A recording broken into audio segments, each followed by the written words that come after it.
Welcome to the Sunday Sit Down Series. I am Eddie Ramos. Today I'm joined by professional heavyweight boxer of Main Events Promotions, Cassius Chaney. Cassius, thank you for joining me. Welcome, man. Thank you for having me. So how's everything been going? I know you just got done with your last fight, August 28th. You had a victory over Chauncey Welliver. How's everything been going with the COVID and prior, I guess, to that matchup? Everything was okay for me. I just took everything one day at a time. I understood it was serious, but, I made the transition to Miami. Thank you to my managers, Zach Levin and David Berlin. And I said, I want to go train with Herman Casado, and, they have dorms there. So we're pretty much in quarantine. There's only like six other fighters there, Carlos Piano, Carlos Negron, Luis Luis Ortiz, of course, Jamie, I forget his last name, Abeto, I believe, and Michelle Rivera is there. So we have guys there that are just focused on boxing, and it was great for me because we can't do anything. You know what I mean? Everybody just pretty much just helps each other and works out. So you're in a camp, you're in a fight camp, essentially. How long were you down there? And you said that came about through your manager. You're working with a legend, essentially, in Herman, and you're in a heavyweight fight camp. I mean, that's awesome. How's that experience been working with those guys? Oh, it's been great. You know what I mean? Just so it's three heavyweights, four heavyweights, and then the other guys are smaller weight. So like Habib Ahmed, I think is like 150, and then we got Edwin Alvarez who's heavyweight. So it's a mixture. It's just a matter of like I'm learning. I'm like learning so much on the job at one time, like for real now. It's like Herman's really like demanding and he OCD. So it's like drilling, drilling, drilling. But they're learning me, I'm learning them, and I love it, man. I just love waking up and seeing a ring. As soon as I open my door to my room, that's the boxing ring, and I know I'm going to translate it. I'm awkward. I got an awkward style and stuff, so but I know I'm gonna translate it, and it's just a matter of time. Right. So who would you say your style emulates the most? Whether it's a past fighter, current fighter. I think right now, it kind of emulates Linux a little bit. My size and maybe my posture, sort of, but I have the ability to move a little bit lighter. You know what I'm saying? I'm an athlete. So I think that's where Herman's like on me, like, man, stop being so methodical all the time. Pick up your energy. You can move, just move. Don't worry about getting tired, or don't worry about so much. Just focus on using all your attributes. So I'm learning that. You know what I mean? That is okay to move and use angles and all that type of good stuff. So essentially, you're at 19-0 now. For those of you that know, Cassius, you transitioned a little late into boxing. Let's take it back and kind of talk to us about where you were born and kind of what led into boxing for you. Um, just I was born in Baltimore, so growing up there with my mom, having two brothers at the time, and just my neighborhood then in the '90s. You could fight and then just go on about your day. I used to fight all the time and then go and play basketball. I mean, everybody in my neighborhood, I was just fighting. And part of it, my size, and at the time, I didn't understand my name. My name was like a fighting name. So older guys understood it. I didn't. And I think that's what sparked me wanting to become a fighter after college, and understanding that, look, man, I probably was supposed to be a boxer. I just never came across anybody that did it. Thank God, because if I did, I would have boxed earlier. I just God kept me away from it. And I never met a boxer that like my age or anything like that, or went into a gym. Because if I did, I would have said, you know what, I ain't playing basketball no more. I would have started boxing. So virtually, this is like my second sport. Like other guys, they got soccer and things like that, but boxing has been my like real sport maybe that I was supposed to do. So talk to us about that experience, putting your gloves on for the first time, how you got introduced to the sport. I was just honestly, I just got sparked up with like I was in my dorm room once and I saw Lennox Lewis fight. I think he was fighting Ray Mercer or something like on ESPN, and I was like, man, I think I can box, man. And during that summer, I was getting actually ready to play overseas for basketball. I was getting ready, like just training, and I drove by the boxing gym in New London downtown on Bank Street, and I said, I'm gonna go in there, man. I'm just gonna go. I was nervous. I went in there. I saw people hitting the bags, and I said, I'll be back. And I just started going every day for the rest of the summer. Nobody really knew. I was still playing ball a little bit, but it was a wrap. Once I put the gloves on, I started hitting the bags and doing the classes. I said, yeah, I think I'm gonna end up boxing. It was pretty much a done deal. So you essentially took it up upon yourself at that point. I mean, you watched the fight, then you stopped by this gym, and who'd you work with at first, and kind of how was that experience? I worked with Kent Ward. Kent Ward was the coach I started with, and Rolly Pierre, rest in peace. I started with his classes. So Rolly Pierre at the time was probably like 75, 78, somewhere in that range, maybe in the 80s. And he taught these classes, and they were like for beginners, super beginners. And I used to go to his class every day. And finally, he was just like, you could just go spar, like you're athletic, like you can just go spar, man. And he let me, and boom, I just said, I want to fight in the Golden Gloves. They let me for the first like after 4 months, they let me fight the novice Golden Gloves in New England, and I won it. So I was like, yeah, I could do it. So I just stuck with it. So you're saying that essentially under 150 days, less than 100, you hopped into the Golden Gloves in the Northeast. Yeah, Wow. yeah. Talk to us about It that. I wasn't. mean, It you went wasn't. from training in a class to jumping. Talk to me, about that. I mean, Yeah, it wasn't. It wasn't. It wasn't long. It was just. I just knew I was going. I just knew I was going to do it. I felt like it's not one of them things you can go to every day and not want to fight. Like I just couldn't. Plus, I was coming from college where I was competing and I played in every game and that type of thing. So I was still like in that competitive mode. Maybe like it's either one or the other. And if I can fight and nobody knows it, like nobody really knew, I just was doing it on the low, and I said, yeah, and I didn't really have pressure, I just like, I'm gonna go do it, and nobody can tell me anything about it because I'm the first person that is doing it in my family, so they can't critique me. You know what I mean? So I'm gonna do it. yeah, that definitely takes some of the pressure off. I can imagine. I mean, you just showed up and no one knows who you are. You're not really ranked at that point in the amateur, field. So that's that takes a lot of the pressure off. As so you won the Golden Gloves. You were competing at heavyweight at that point as well. Yeah, I was fighting the Golden Glove. That year was novice, so that year, yeah, heavyweight. Yeah, all heavyweight. Yeah. So after you go to this tournament, you see how things operate. That set a fire under you. What was kind of the next step after that? Well, I beat the guy that was supposed to win it for novice, and he had like 9 fights to my. I think that was my first fight fighting him. So he was like he lost in the championship the year before. So he wanted to win this one and then go open. And I upset him in Connecticut. It was like a big thing, whatever. And I'm like, you know what? I can go open next year. And going open was totally different for me because now you're doing 3 minutes and like the energy was just different. Everything was different. So I did open twice and then I won it. I won it my second year as an open fighter to go to the National Golden Gloves and all that. And I just say, I want to fight 3 years. So I started getting online and I'm messaging Keith Thurman, anybody that was like good fighters, and they would hit me back.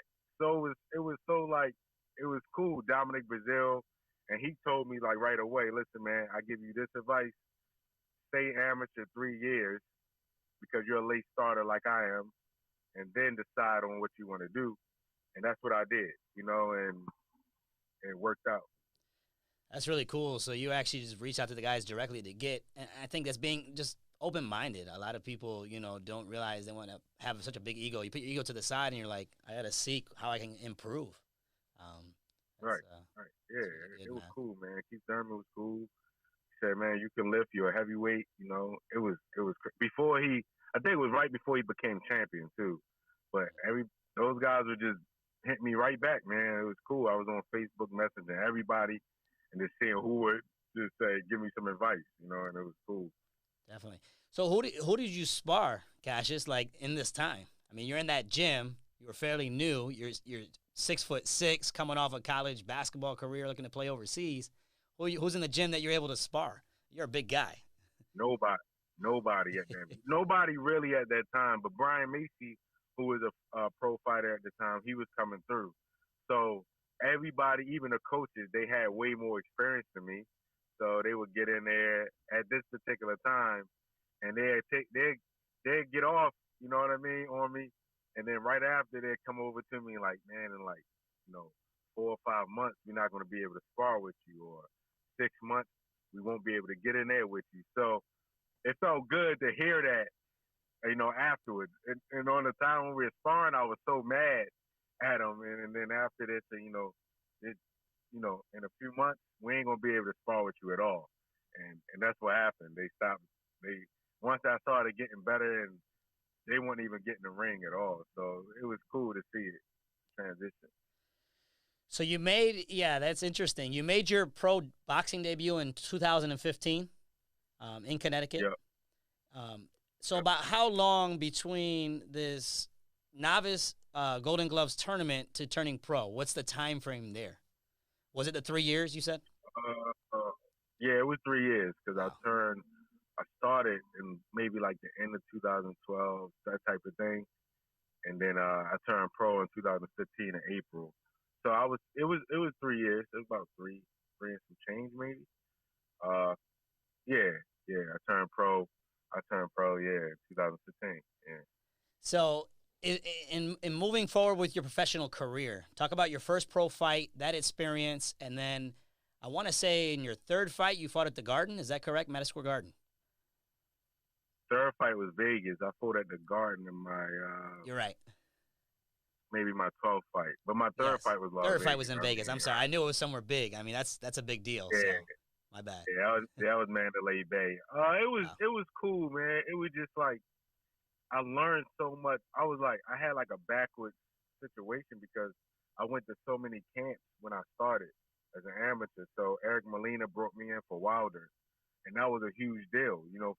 He's getting ready to fight Wilder, who's the champion, and they bring me in, and all I'm doing is asking questions. So it was hard because it was certain things I really needed to start of my career, having a manager and things like this at the time, that I needed that I wasn't getting, but I was getting the experience from like asking questions, sort of, And I took that, as a positive thing, and it worked out sort of like me fighting in Vegas. I wasn't so nervous and things like that, I was just more like, it's cool, like, all right, you know what I mean? But fighting under Sergey Kovalev's card that time, it was like, it's an experience that I can always say I've done. Definitely. That's awesome, man. I really feel that took a lot of the pressure off, too. If you went into camp with Molina before a huge fight against Wilder, even if you're asking questions and kind of learning on the fly, then going into a big fight, you've kind of already been in the big fight camp against a guy that's competing for a world title. So that's right. That's only going to help you as you continue on your career. Cassius, at 19-0 with 13 knockouts, when did you sign with Main Events Promotions? I signed with them from the jump, beginning of my career, which is great, man. I saw the history. I saw Lennox. I saw Riddick Bodair. Holyfield came through. Andrew Galata came through.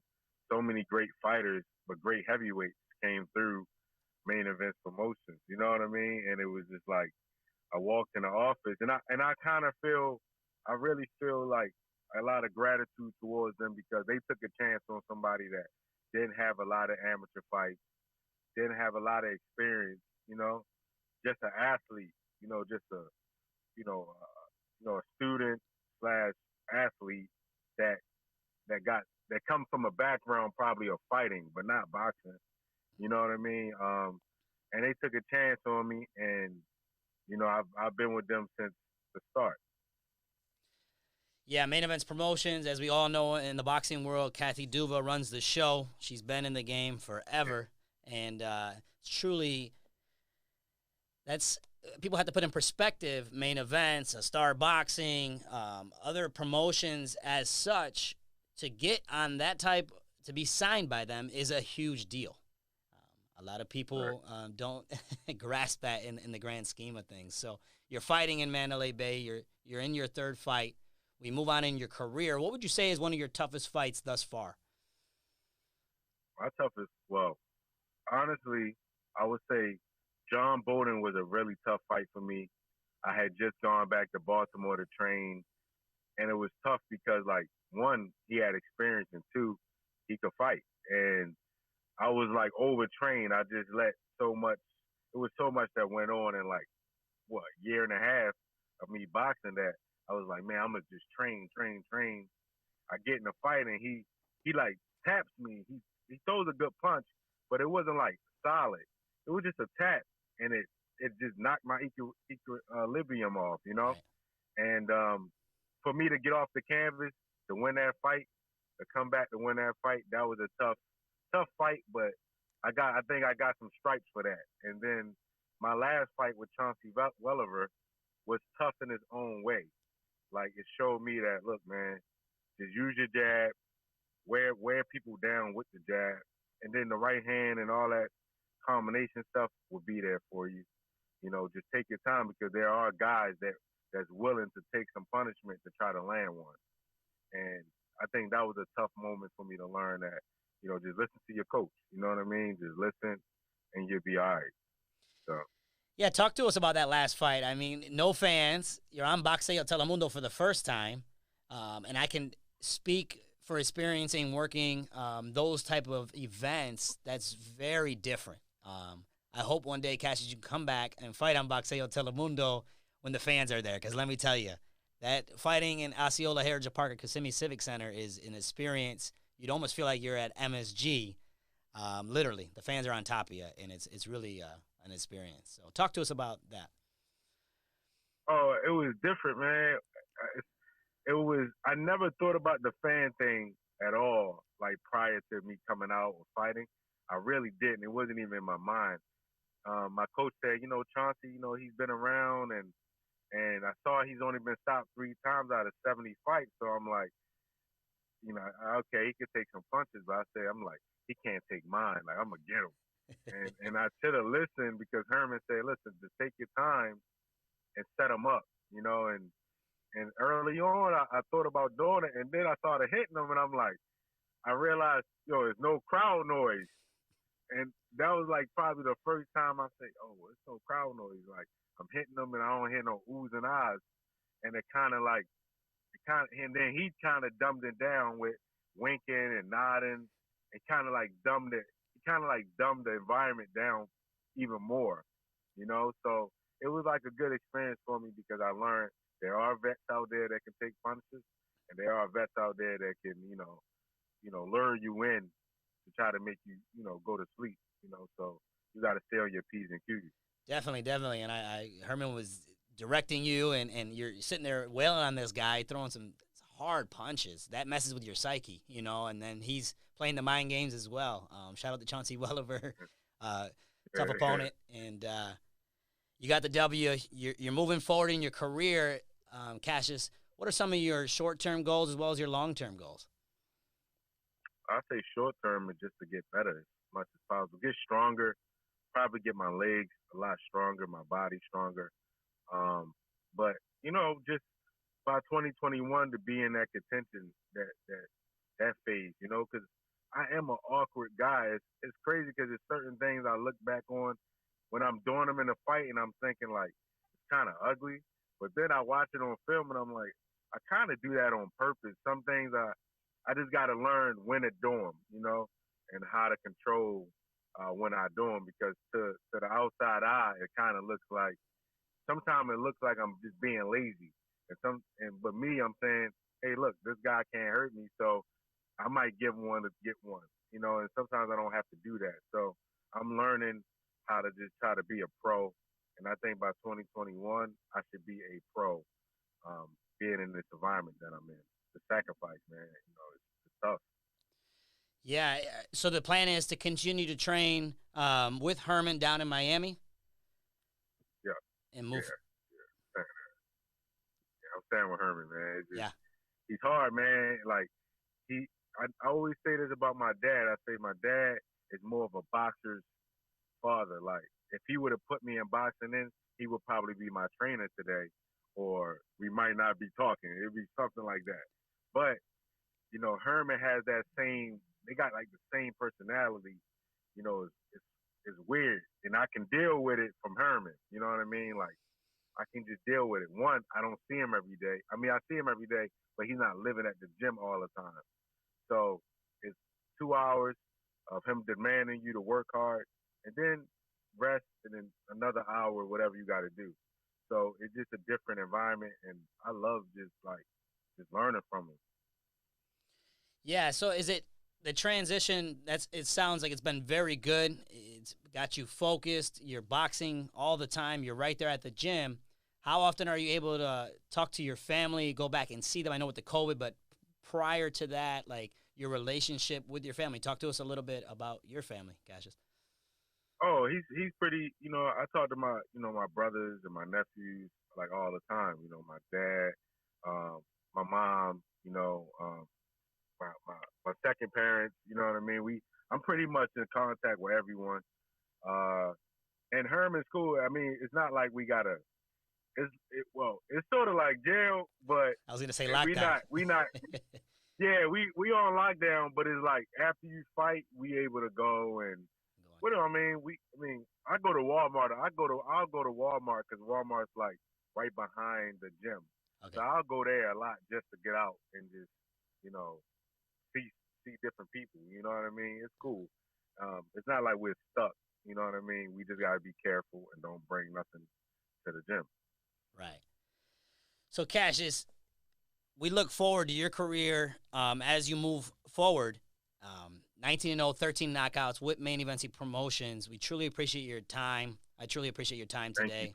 And what would you like to share with fans and as well as young people that are looking to get into boxing, or whether it's MMA and combat sports in general? What's kind of your message to them? Just go for it. You know what I mean? If it's what you want to do, go for it.